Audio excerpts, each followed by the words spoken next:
I know I'm totally putting you on the spot. Um, and you don't have to, this way you didn't have to pre-think about it. Okay. But Love it. when someone, okay, I was about to say, when someone asks you what went wrong, well, with the corn maze, we were just arguing about what went wrong. I was saying not enough nitrogen, and you were saying the pH in the soil. Right. But when will we know? How will we know which one of us is right? Do the pH test on the soil. If you pH'd all those yellow parts now, you'll see that everything drops below a 5.2. And that's where you're locking out the goodies. And then on that same test, you can test for nitrogen and see what your nitrogen count is on that test. We'll find that we have everything in the banks stored up, but we just can't send it up to the plant. Well, you sound pretty cocky. We might not find that out. We might find... Well, I cheated. I did a couple of what's called a slurry test. Okay. You guys can do this at home. You could take about equal parts soil, take about 2 ounces of soil and 2 ounces of water. Yeah. And you mix them together. Stir that thing up. Then you're going to let that sit for about 5 minutes. And then you'll pour out the water from the cup and do your pH test there. You can use a meter, Yeah. which I have, or the dye, which I did both to make sure the meter was accurate. And ours was really low. Yeah, super low every time. And these are all the yellow spots. Right. Because, as I was telling you, when I have a deficiency coming in at the food, I would have saw signs on other things too. And everything else was just jamming. Actually, got too dark on the pumpkins, I thought. I know, So, our pumpkins look super good. dark, yeah. So wait. I'm sorry. Let me talk pumpkins for a minute. So what happens if it's too dark?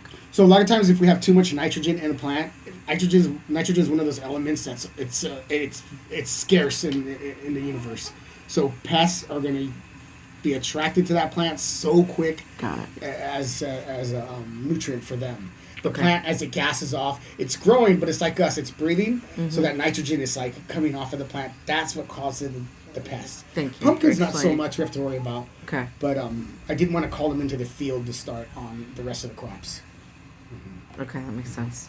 Yeah, so we'll do a pH test. We'll have a nutrient count as well.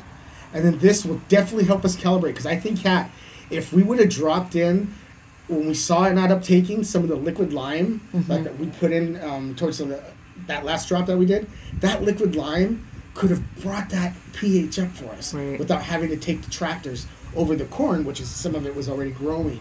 Right. So nowadays, before all we had was a powdered lime, now they give us the options to have these liquid limes that can go right into the lime and bring us up. And just help me get my head around this. If we get enough biochar into the soil, then there's no then that's another way of getting it in without using lime, correct? Right. See, lime, when we wet the lime, it starts to move around through the system, sink down into the soil, run off to the edges. It doesn't stay put into the soil.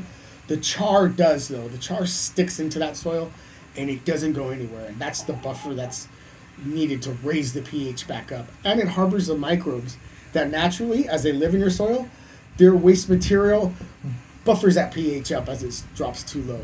So it becomes like a permanent house. The microbes that we were trying to install, they just didn't have permanent housing. Remember that soil is very sandy. Right. Everything runs through. So to be able to keep a home for these little guys, once we get them in there, that char, as I told you, when you look at it in a microscope, it looks like a beehive. There's holes and it's porous. They can live into that char instead of sipping down and moving out throughout the system. They stay right in place next to plant roots where they're most effective. But the char does a lot more than just affect the pH. Oh yeah, I mean all the nitrogen that gets as we're trying to dump water and make the thing grow, we're also washing out some of the nutrients. Those nutrients stick right to that char so that the water doesn't wash them out, and they stay available to the plants much longer than soils without carbon. Right. Well, anything else you want to mention specific to our corn maze attempts or failures, as you like to call it? The cool thing, you learn so much from your defeats. So one thing that I got super excited about is if you didn't know, plants have, if you can imagine, like our nose, underneath the leaf of the plant is little holes where the plants in the morning, they'll open up those little holes, gas off a lot of their waste material, but also a lot of the morning dews carry biology where they can enter the plant. So we used this year a spray on the plant that was a stomata feed. It was a nitrogen feed. So you had to hit it right in the morning when those little noses, the holes were open up. But then there was a nitrogen that went right into it, and it was a bacterial isolated inoculant. But working with things like that, where we didn't have stomata feeds like that before, we would just have to drop at those times to get our ferments in.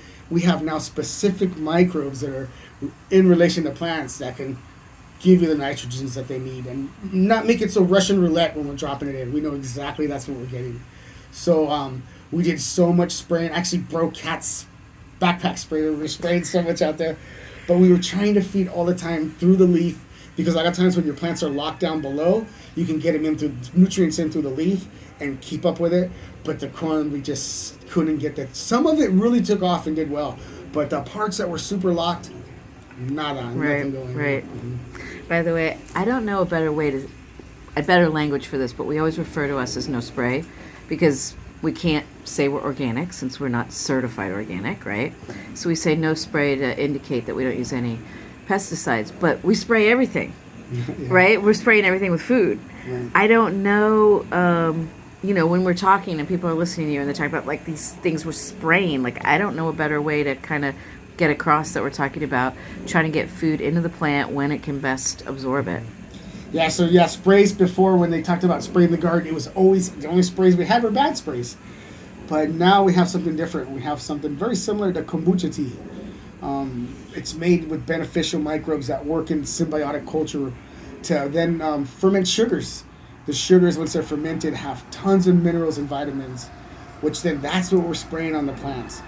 That's what we're using in the irrigation system that come in overhead and feed the plants as well. And so that's what we're referring to as no spray, is no bad spray. But you're going to see the machines on, but it's a kombucha tea, non-harmful, almost drinkable. Don't recommend it. But yeah. Mm-hmm.